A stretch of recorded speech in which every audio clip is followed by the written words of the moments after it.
In the heart of Spain, a landscape of rolling hills and ancient rivers, lies a gateway to an unimaginably distant past.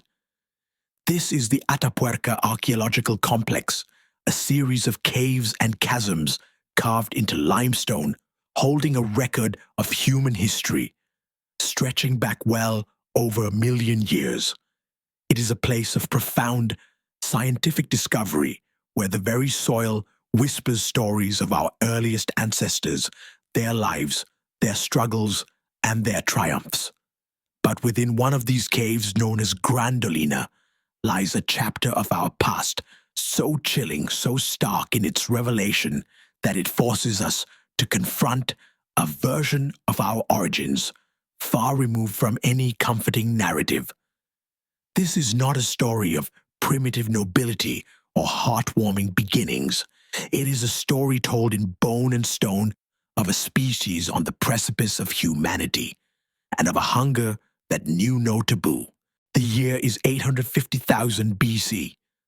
The continent we now call Europe is a land of ice and deep, unforgiving cold. The climate, though not in the throes of a full glacial maximum, is harsh and unpredictable, a world of dramatic seasonal shifts and constant struggle. The landscape is a mosaic of open, woodland, dense forests and expansive grasslands, a world where our ancestors shared the land with now extinct beasts, formidable saber-toothed cats, gigantic bears, and early species of horses and deer. It is in this world, within a cave that would one day be known as Gran Dolina, that a small band of hominins lived and died. These were not Neanderthals and certainly not us. They were Homo antecessor, a species whose name, pioneer man, hints at their crucial yet still debated place in our family tree. They were a people of the shadows, navigating a world where they were both hunter and hunted. Their existence was defined by a constant, gnawing need for sustenance.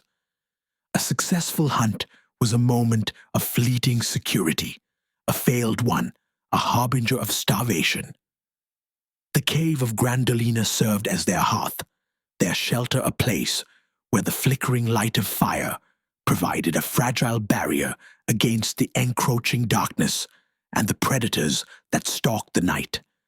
Yet within the deepest layers of this cave, in a stratum known to archaeologists as TD6, the fragile veneer of community and kinship is brutally shattered. The excavation of this specific layer was a painstaking, methodical process, a slow-motion peeling back of time.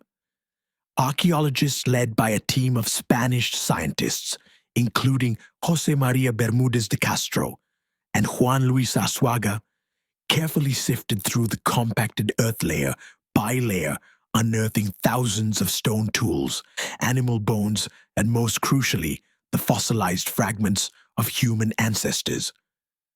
What they found within TD6 was a chaotic jumble of remains. The bones of extinct horses, deer, and rhinoceros lay intermingled with human fossils. At first, the discovery was simply thrilling, an unprecedented trove of Homo antecessor remains.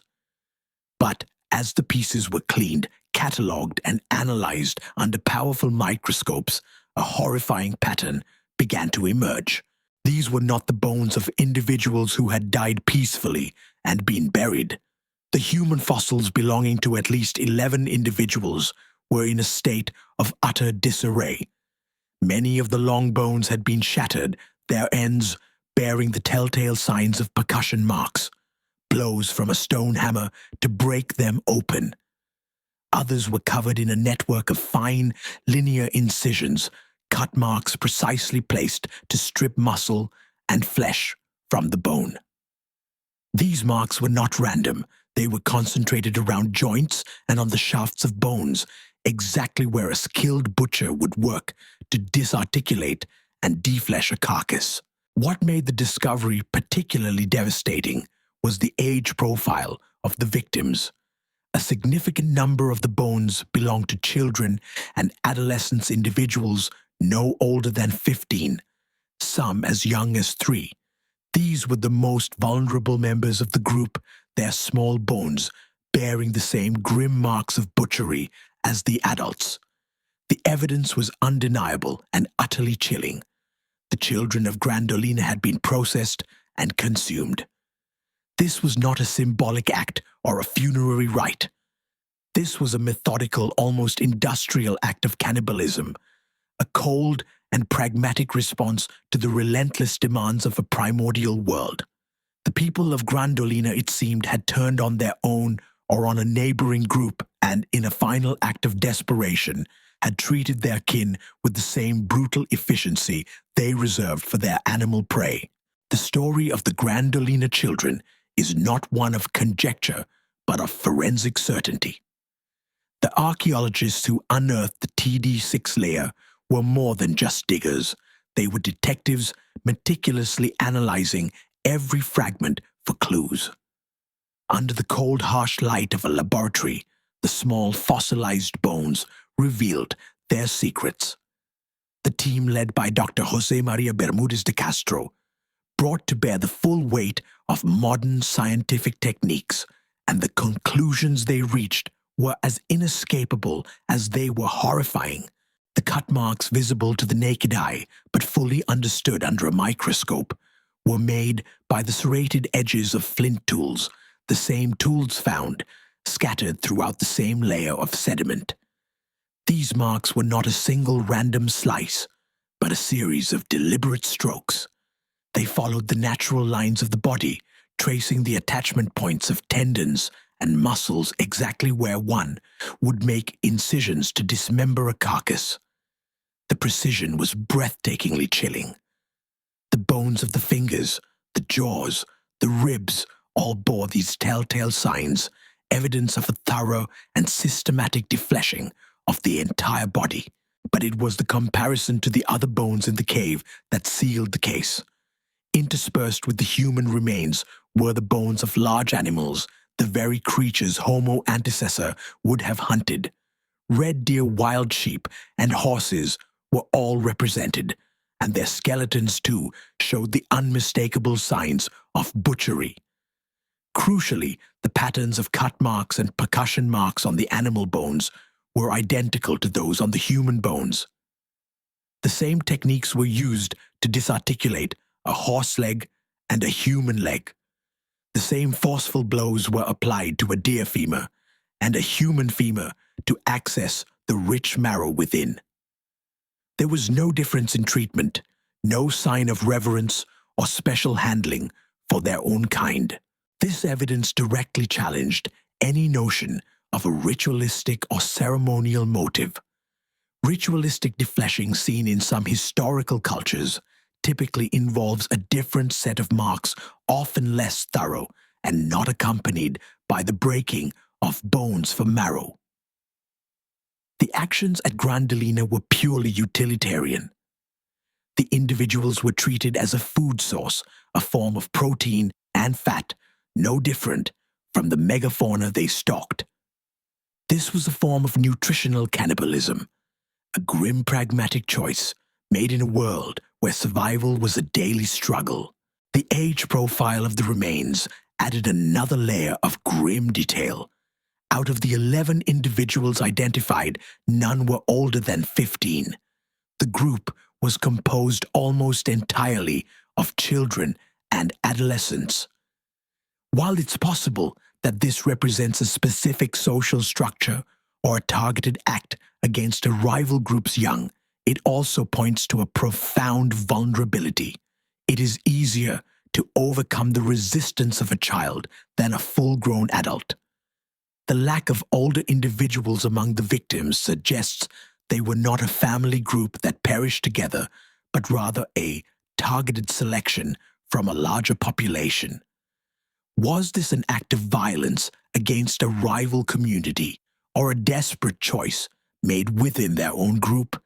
The silence of the bones does not provide a complete answer, but the methodical nature of their processing suggests it was not a random panicked act. It was a practiced and perhaps even routine part of their existence. The TD6 layer of Gran Dolina is therefore not a graveyard, but a refuse heap. The bones of the children lay discarded alongside the discarded bones of animals stripped of flesh. Broken for marrow, their remains cast aside once all possible nutrients had been extracted. It is a haunting tableau from the dawn of human history, a stark reminder that the journey to our modern ethical and moral sensibilities was a long and arduous one, paved with choices that would forever echo from the deep caves of our shared past. To truly understand the events that unfolded in Gran Dolina Cave 850,000 years ago, we must step entirely out of our modern ethical frameworks and plunge into a world utterly governed by primal forces. This was a land of profound scarcity and relentless competition. Resources were not just limited, they were fiercely defended. A cave system like Atapuerca, with its natural protection, access to water, and proximity to migrating animals, would have been a prized and essential stronghold.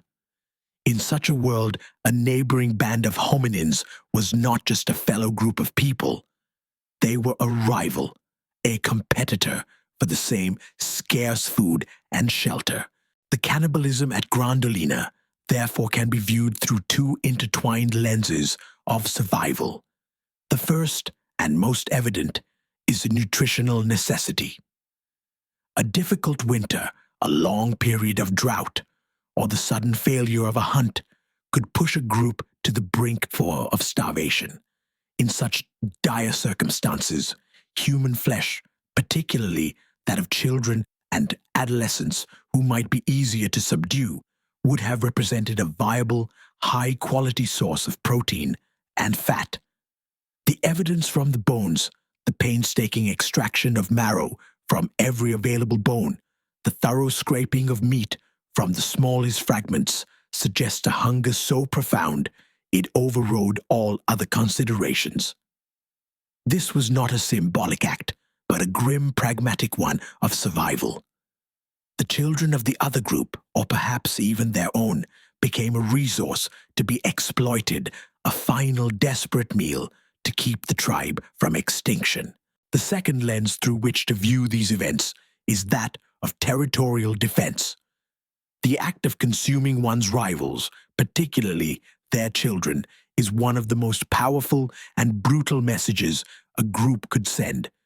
It is the ultimate act of domination, a declaration that this territory is not just defended, but utterly hostile to intruders. This form of intimidation, known as exocannibalism, would have had a profound psychological impact on any other group that might have considered encroaching on the resources of the cave. By consuming and discarding the remains of their rivals, the inhabitants of Gran Dolina were effectively marking their territory with a warning that would be understood in the most visceral, terrifying way possible. Crucially, the evidence from Gran Dolina strongly argues against a ritualistic interpretation. Unlike later sites, there is no sign of special handling, no modification of skulls into cups, no evidence of intentional burial or symbolic arrangements. The human remains were treated with the same cold pragmatism as the animal bones. This was not a ceremony, it was a meal. This distinction is vital as it tells us something profound about the cognitive and social development of Homo antecessor. Their minds, while capable of creating sharp, effective tools, had not yet developed the complex symbolic systems or moral codes that would later characterize Homo sapiens and perhaps even the Neanderthals. This brings us to the central question: who exactly were these people? The very species name Homo antecessor is a source of intense debate among paleoanthropologists. When first discovered, the scientists at Atapuerca proposed that this species was the last common ancestor of both Neanderthals and modern humans, a pioneer, from which both lineages diverged. This theory was based on a curious mosaic of features, teeth, and jaw structures that resembled older hominins, but a face and skull shape that hinted at a more modern appearance. They were physically robust, with a body mass comparable to ours, and were certainly capable hunters and tool makers. However, subsequent research and discoveries have complicated this picture. Some scientists now argue that Homo antecessor was an extinct side branch of the human family tree, an evolutionary dead end, while others maintain a more central, albeit less direct role in our lineage. Regardless of its exact position, the discovery of a species so ancient and with a behavioral record so brutal forces us to re-examine our entire understanding of human evolution. It challenges the notion that early hominins were simply noble scavenging ancestors waiting for the dawn of reason.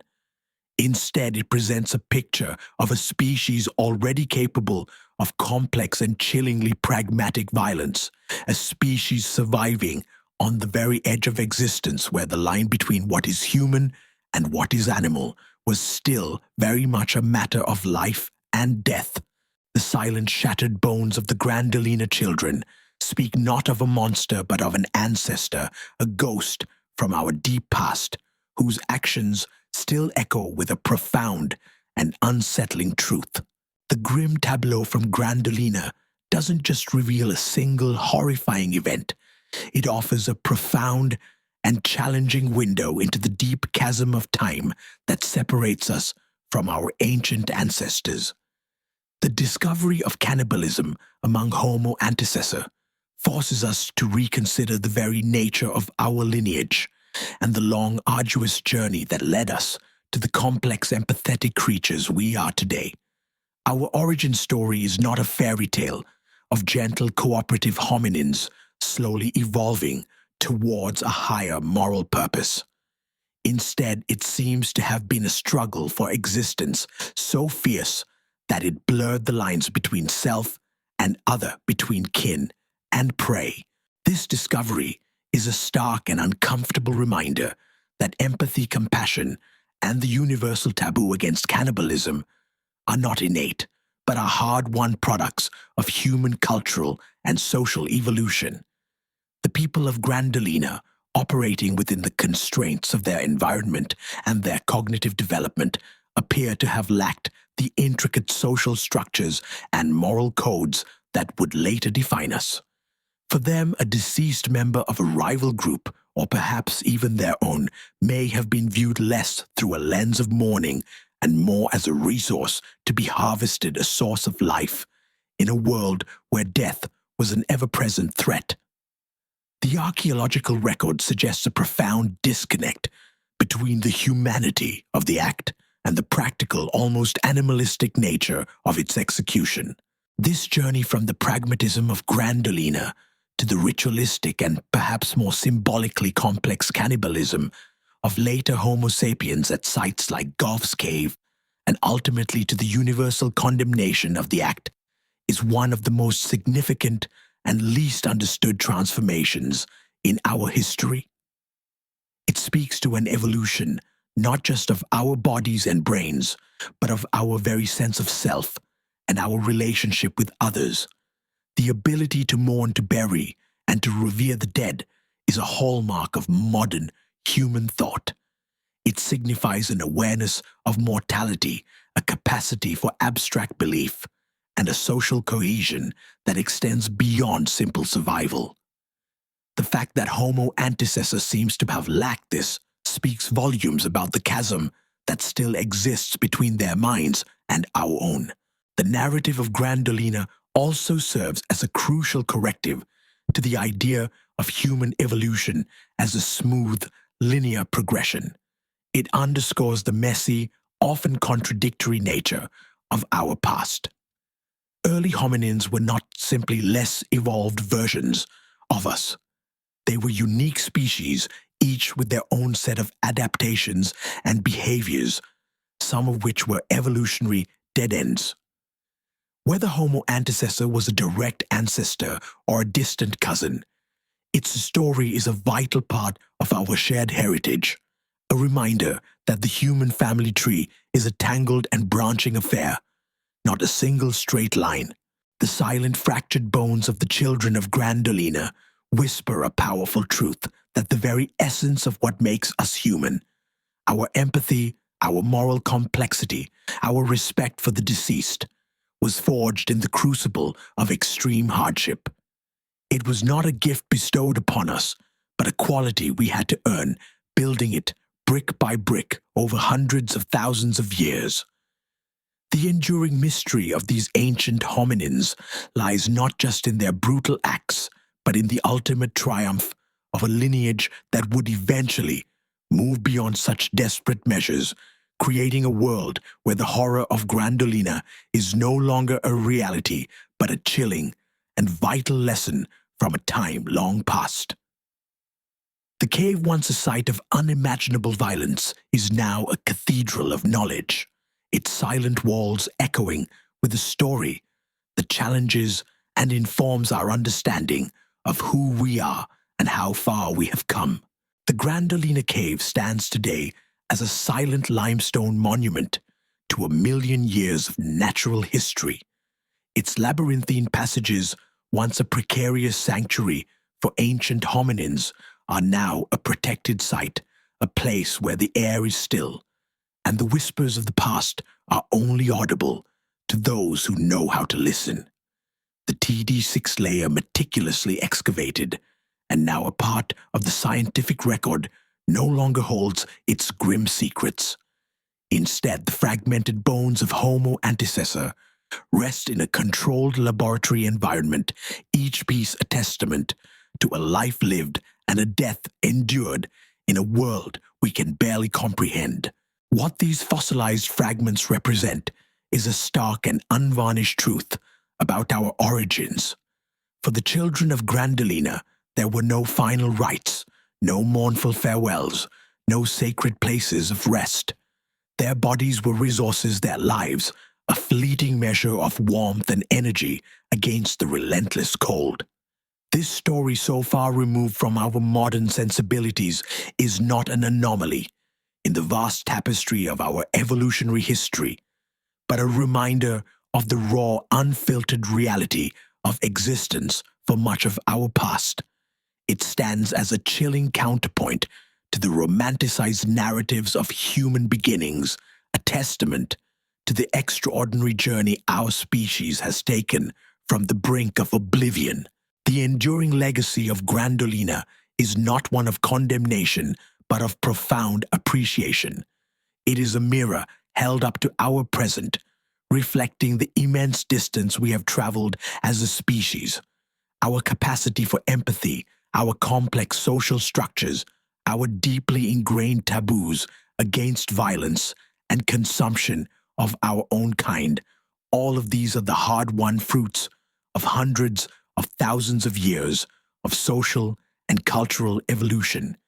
They are the legacy of a species that over time learned to look upon the face of its own kind and see not just a resource, but a reflection of itself.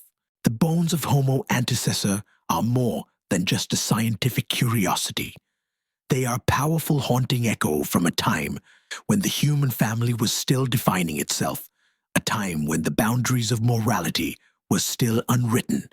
They are a silent, profound reminder of the path we have walked, and a somber testament to the long, arduous road that has led us to the world we inhabit today. The Gran Dolina cave is not a place of monsters, but of ancestors, and within its darkness we can find a clearer understanding of the light.